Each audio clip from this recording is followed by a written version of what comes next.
Well, hello, everybody. Owen Sound Poet Laureate for 2019-2021, Richard-Yves Sitoski here with another video in the Practice of Poetry series. And today, we're going to look at rhyme. Now, by now, most of you have noticed that contemporary poetry generally doesn't make use of rhyme. And a lot of people are asking, well, if it doesn't rhyme, is it still poetry?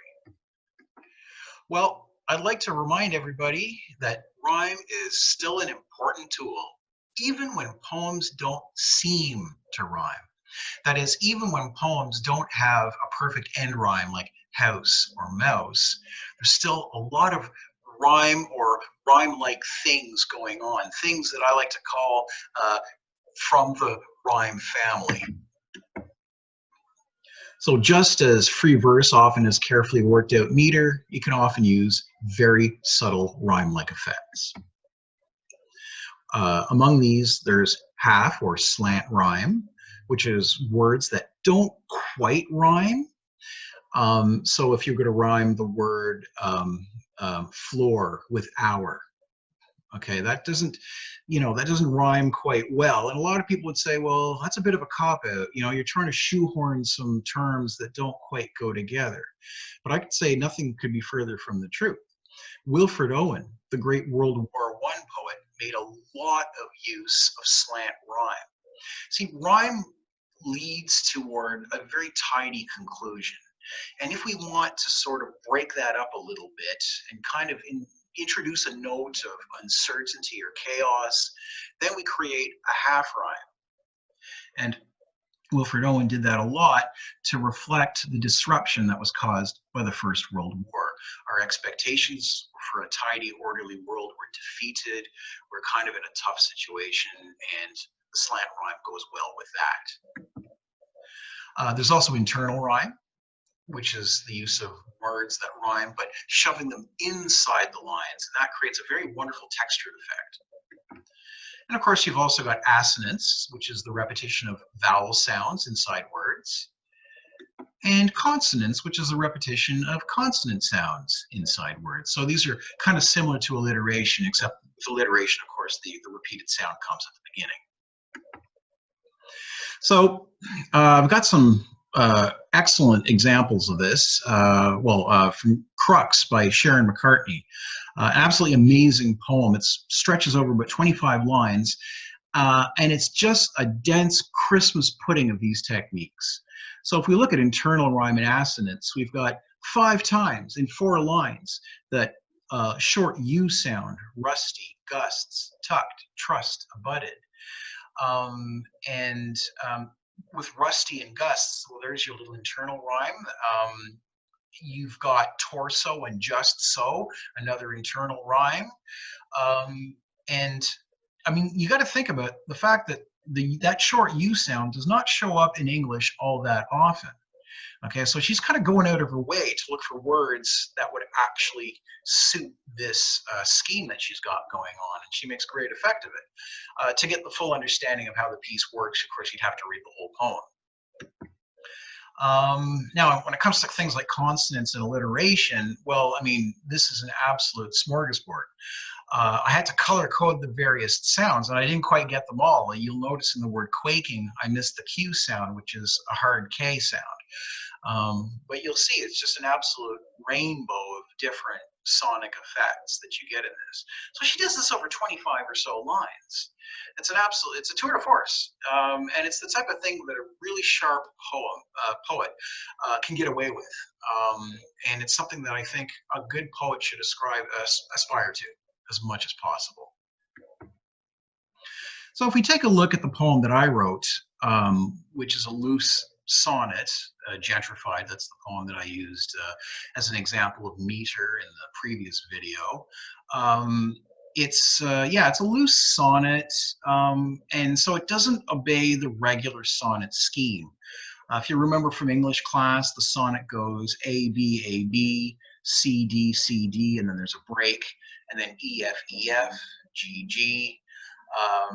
Just to let you know then that those first 8 verses are called an octet. The second 6 verses, that's your sestet, and the 2 verses that finish it off are the couplet. So in gentrification, there's the loose sonnet pattern. Lines 1 and 3 rhyme. Lines 5 and 7, 6 and 8 rhyme. Line 9 sticks out. Okay, so there's a reason for that. And then lines 10 and 11, there's a perfect rhyme there. Line 12 sticks out. And then you've got 13 and 14, which form a rhyme. That's a bit of a half rhyme as well. And there's reasons for all of this. Heaven knows I occupied a role. I tried to cook, though I burnt the casseroles, drove you about. So cook and about, you'd expect them to rhyme, but they don't rhyme at all, as an indication that the protagonist's ability to fulfill the role is stymied. Likewise, I've got, though driving scares me, I followed your lead, watched game shows warily in a room with no books to read. The fact that there's a half rhyme in 5 and 7 is an indication of the discomfort that the protagonist feels in this relationship. And then you got the line, you kept me clean, white as a condo. And that line really, really sticks out, especially because 5 and 7 rhyme, 6 and 8 rhyme, and then 10 and 11 rhyme. So you've got this unrhymed line that sticks out amidst 6 lines that do. And the reason for that is to indicate how these condominiums stick out on the horizon as, you know, antiseptic eyesores that are dominating the urban landscape in parts of town where all the pubs are coming down. So, and to make it even, you know, to make it even more emphatic, I've got condo. That's a wonderful natural spondee, right? 2 stressed syllables in a row. So you kind of bite down on that word. Another line which sticks out on its own, of course, is the cafes, the bookstores. And that sticks out for a couple of reasons. Not only does it not rhyme with anything, but it's a sentence fragment, so it's an incomplete thought. And that's meant to draw our attention to these cafes and bookstores and just kind of hold our attention for a short period of time on them before they get raised in a way that no love can save them.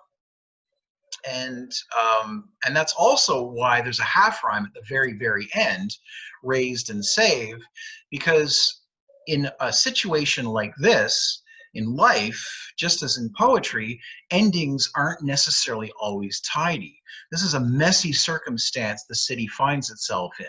It's trying to get all slick, it's trying to get all contemporary, but what's really happening is that you're tearing apart the rough and tumble, the seedy, the natural, the human, the organic. And that's what happens, and that gives us an incomplete rhyme for the end. So that's pretty much all I can say about that right now. As always, I'd like to thank David Medill, CFP of BMO Nesbitt Burns, and former library CEO Andrew Armitage for the generous support of the Poet Laureate program, and the Poet Laureate Advisory Committee and the Owen Sound and North Grey Union Public Library. And I'd also like to acknowledge that this video was produced on the traditional territory of the Anishinaabe Nation, the people of the 3 fires known as the Ojibwe, the Odawa, and the Potawatomi nations. I give thanks to the Chippewas of Saugeen and the Chippewas of Nawash, now known as the Saugeen Ojibwe Nation, as the traditional keepers of this land. Thanks a lot, and see you next time.